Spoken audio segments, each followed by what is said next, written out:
Look down from the broken sky, chased out by the city lights.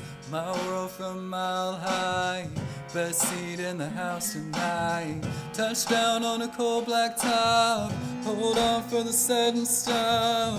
Breathe in the familiar shock of confusion and chaos. All those people going somewhere. Why have I never cared? Give me your eyes for just 1 second. Give me your eyes so I can see everything that I keep missing. Give me your love for humanity. Give me your arms for the broken-hearted. Wasn't far beyond my reach. Give me your heart for the ones forgotten. Give me your eyes so I can see. Yeah, yeah, yeah, yeah. From the busy street, see a girl and our eyes meet. Does her best to smile at me, to hide what's underneath. But there's a man just to her right, black suit and a bright red tie. Too ashamed to tell his wife he's out of work, he's buying time. All those people going somewhere. Why have I never cared? Give me your eyes for just 1 second. Give me your eyes so I can see everything that I keep missing. Give me your love for humanity. Give me your arms for the broken-hearted. Wasn't far beyond my reach. Give me your heart for the ones forgotten. Give me your eyes so I can see. Give me your eyes, Lord, give me your eyes. Everything that I keep missing. Give me your heart for the 1,000,000 times. Couple million eyes just moving past me by. I swear I never thought that I was wrong. Well, I want a second glance, so give me a second chance to see the way you see the people all along. Give me your eyes for just 1 second. Give me your eyes so I can see everything that I keep missing. Give me your love for humanity. Give me your arms for the broken-hearted. Wasn't far beyond my reach. Give me your heart for the ones forgotten. Give me your eyes so I can see. Give me your eyes, Lord, give me your eyes. Everything that I keep missing. Give me your arms for the broken-hearted. Give me your eyes, Lord, give me your eyes. Yeah, yeah, yeah, yeah. Give me your eyes, Lord, give me your eyes. Everything that I keep missing.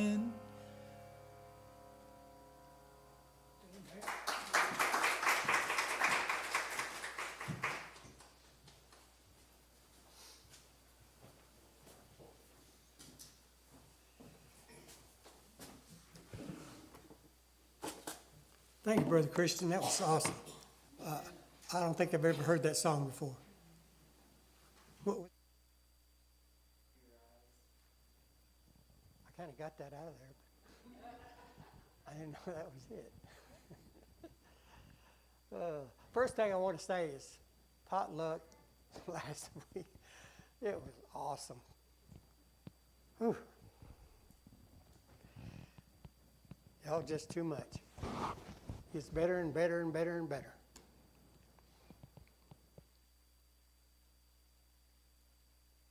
This morning I want to talk about thinking out loud. Out of the book of 2 Samuel, the 23rd chapter, verses 13 through 17. Now, have you ever been thinking and it was out loud and you wished for something? Or that, and someone said, "Can I get that for you?" You ever been doing that? I have. Sister Judith sometimes talks and says she'd like to have something. I said, want me to go get that?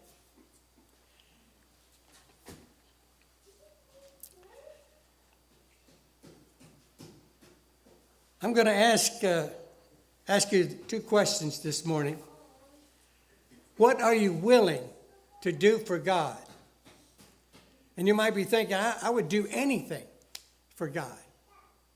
And maybe you would. The second question, what are you willing to do with what God has given you? And you might say, God can have anything and everything I have. I hope that's what you would say. These two questions are pretty important. And they both deserve an honest answer. But the problem, saying something and doing something are two totally different things.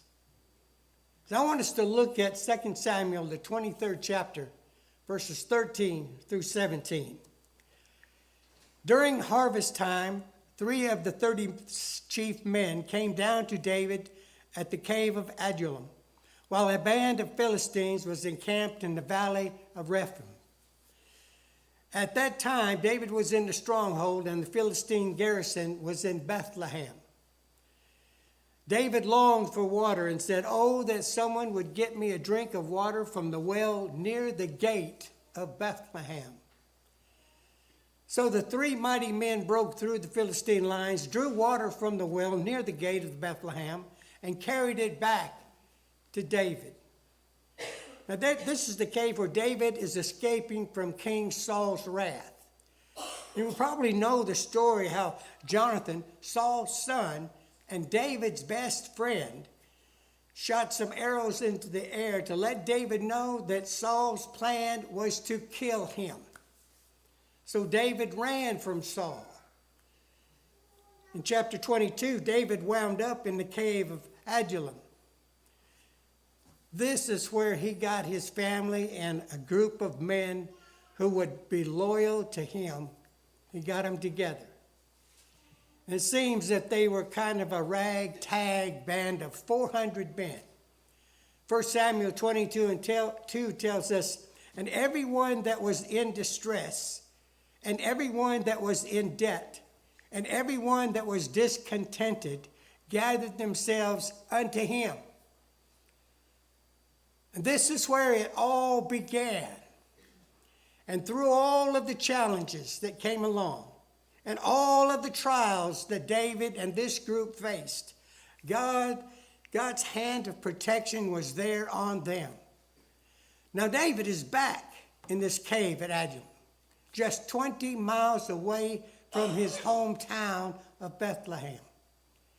And David finds himself with a burning desire for a drink from the well at Bethlehem. Now we're going to look at this story this morning and see what 3 of David's mighty men did. And then we will see what David did with this treasure that these men brought back to him. In 2 Samuel, the 23rd chapter, it starts with a psalm of David. Now this psalm of David is not one that you're going to find in the book of Psalms that was written and used in the temple worship. This was a private song, or a song of David's that he used in his private worship.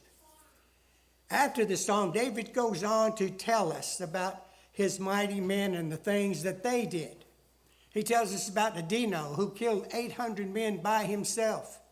Then he tells us about Eleazar, a son of Dodai, who stood up to the Philistines and fought them until his hand froze to the sword. And then the people came back, and all that was left for them to do was to take the spoils. Then there was Shammah, who defended a pea patch while everyone else ran away for fear of the Philistines. He fought them and he beat them back, saying, "This is my pea patch and you can't have it." I like reading about these mighty men, the things that they did. their bravery, their strength, their God-given ability to fight. They were great warriors of God. Then there were these three that we read about today: Ashai, Ben-Adai, and Ashiel. They were courageous, mighty men who risked their lives to provide David with what he was craving. Now I can picture David standing in the heat. And verse 13 mentions it was harvest time. It was likely dry, and David remembers his childhood near Bethlehem, thinking out loud how he used to draw from that deep well and the sweet, refreshing, cold water. And he starts thinking out loud, oh, that someone would get me a drink of water from that well near the gate of Bethlehem. That sweet water would taste so good right now. Now, I don't think David was dropping hints for someone to overhear him and risk their lives to go get this water for him. But he was just thinking out loud. David had no expectations of these mighty men would even think about what they heard and take action. But they did. They broke through the lines of the Philistines, drew the water from the well, and came back through the Philistine lines and gave the water to David. As these men entered back into the stronghold with this water, can you just imagine the look on David's face? Now, this is important. I ask you at the beginning of this message, what are you willing to do for the Lord? Would you risk everything, including your life, for the Lord? That's what these three men did for David. They gave it their all. They risked everything. You remember when the rich young ruler came to Jesus and asked him a question? It had really made an impression on the disciples, Matthew, Mark, and Luke, because they all three recorded this conversation. The young man comes up to Jesus and he asks him, "What must I do to have eternal life?" And Jesus answered him, "Obey the commandments." And what did the young man say? "I've done all this since I was a kid." And Jesus replied to him and said, "That's great. That's awesome. Now go and sell everything that you have, give the money to the poor, and follow me." And the man went away sad because he had great possessions. So what's this story all about? It's about this young man who's willing to give what he wanted to the Lord, but he wasn't willing to give everything to the Lord. Remember when Jesus spoke about hating your father and your mother? Y'all remember that? He wasn't talking literally about hating them. He was talking about having nothing between you and Christ, holding you back. And I can tell you why the church has lost its influence. Very few Christians are fully committed to Christ. That is a fact. They hold things back. Money, fear of change, material possessions, peer pressure, time constraints, personal struggles, anger, jealousy, pride, busyness. It can be a number of things. Remember the second question I asked you? What are you willing to do with what God has given you? Now I can imagine as David looked at this water that was given to him, he probably was shaking his head. He may have said, "Guys, what are you thinking? You risk your lives for this water?" And he said, "I can't drink this water. It's too valuable. It costs too much." He didn't drink half and pour the rest out. He didn't offer it to anyone else, even the 3 men who went after it. He didn't take a little sip. He poured it out, that precious water, as an offering to the Lord. In verse 16, it tells us, so the 3 mighty men broke through the Philistine lines, drew water from the well near the gate of Bethlehem, and carried it back to David.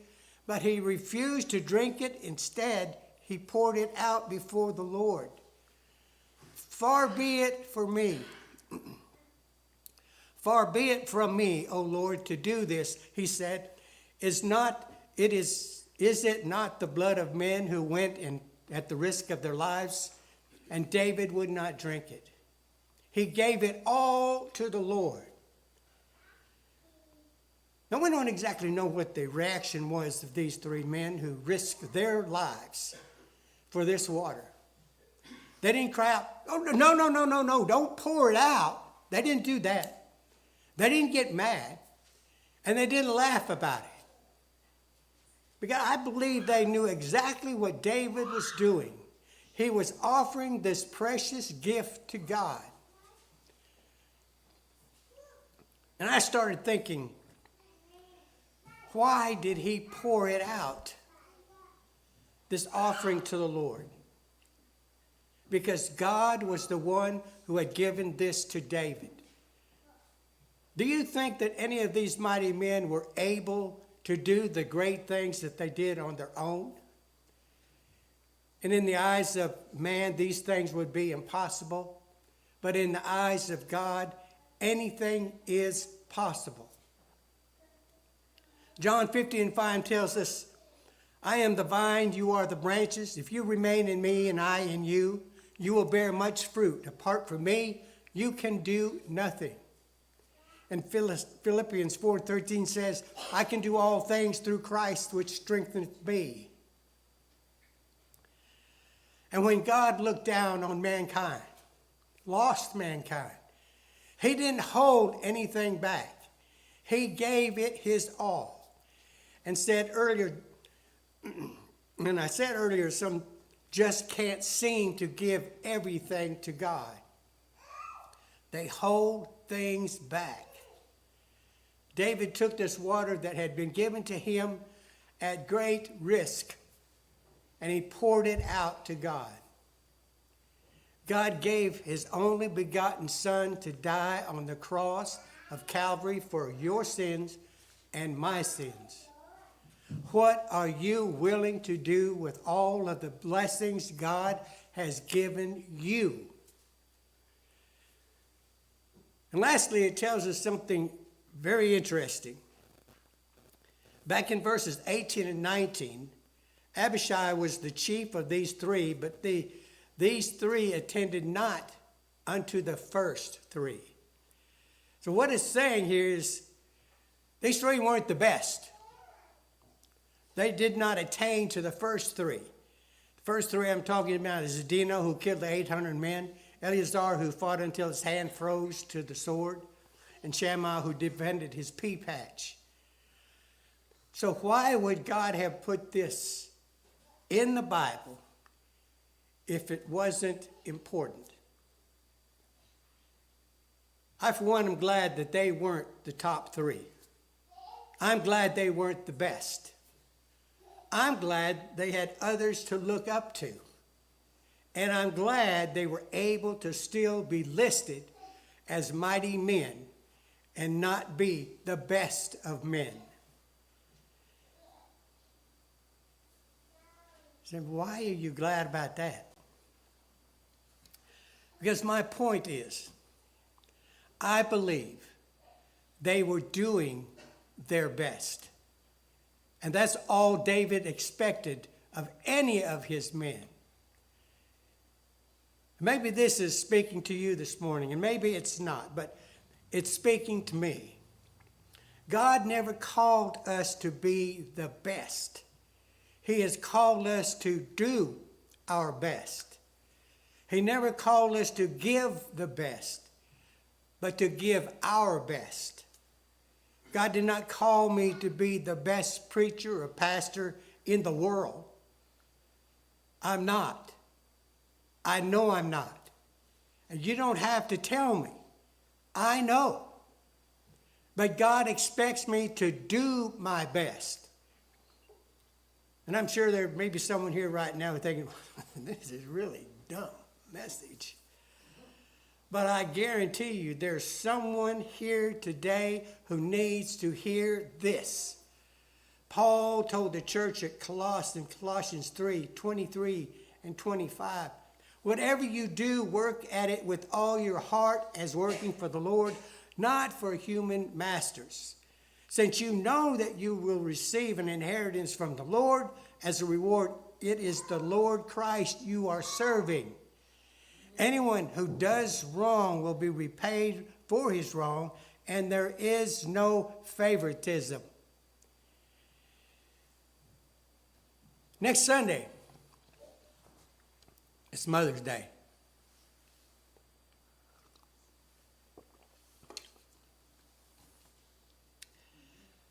To mothers who are here today, you may feel overwhelmed from time to time. Maybe you think you're failing. You may be at your wit's end or on your last nerve. God has not called you to be the best mother in the world. He has called you to do it with all your heart. He's called you to give it your best. And Dad, just give your best to be what God would have you to be by putting God first in your life. We think about school teachers, vacation Bible teachers, camp counselors. There'll be times when you won't be able to say everything that you like to say. And then you won't be able to do everything you would like to do because of the time constraints. Just give it your very best. Do it with all your heart as working for the Lord. You are making a difference in children's lives. That goes for Sunday school teachers, Wednesday night teachers. You don't have to be the best. You just have to give your best. If you're a singer, God didn't call you to sound like Lauren Daigle or Chris Tomlin, but He's called you to give it your best. He's called us to make a joyful noise unto the Lord. Not to do it with perfection. He wants us to work at it with all of our heart, as working for the Lord. You may feel overwhelmed, but there's no need to fear. Just give it your best. God will be with you. The book of Joshua starts out with these words. After the death of Moses, the servant of the Lord. Now, can you just imagine the position that Joshua is in? Here he has been thrown into a job he may not have wanted. He was to lead these rebellious people into the promised land. He was going to take over for a man that these people had known as a ruler for over 40 years. So God is talking to Joshua in Joshua 1 and 9. He said, "Have I not commanded you? Be strong and courageous. Do not be afraid. Do not be discouraged, for the Lord your God will be with you wherever you go."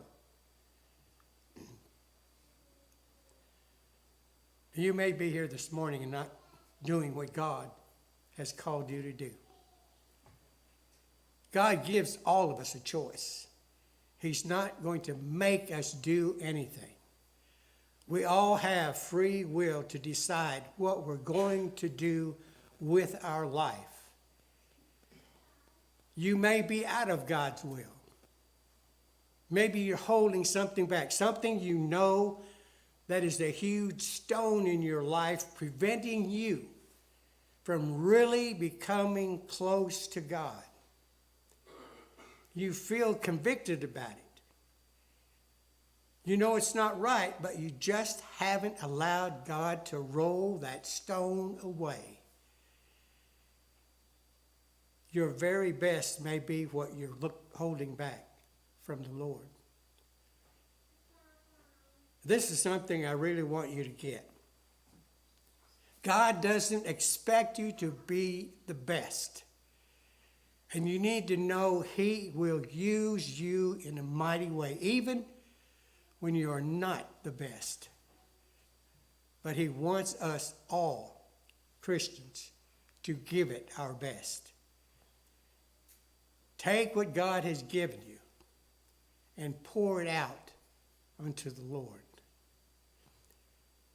Maybe the Lord's spoken to you this morning about the fact that you haven't given your very best. Times I look back at my own life, I see times when I really didn't do something with all my heart for the Lord. I did it. I may have fulfilled my responsibility. I kept my end of the bargain, but I didn't give it my all. Maybe that's you. Maybe you haven't given the Lord anything. He gave His all for you. Maybe you think about the nice things you've done, the money you've given, the time that you spent at church. Maybe you think that's going to get you into heaven. There's only really one way that's going to happen, and that's on Judgment Day. Did you give yourself to the Lord? Did you put your trust, your hope, your all in Him? Or are you going to put your trust in yourself? Amen. Please stand.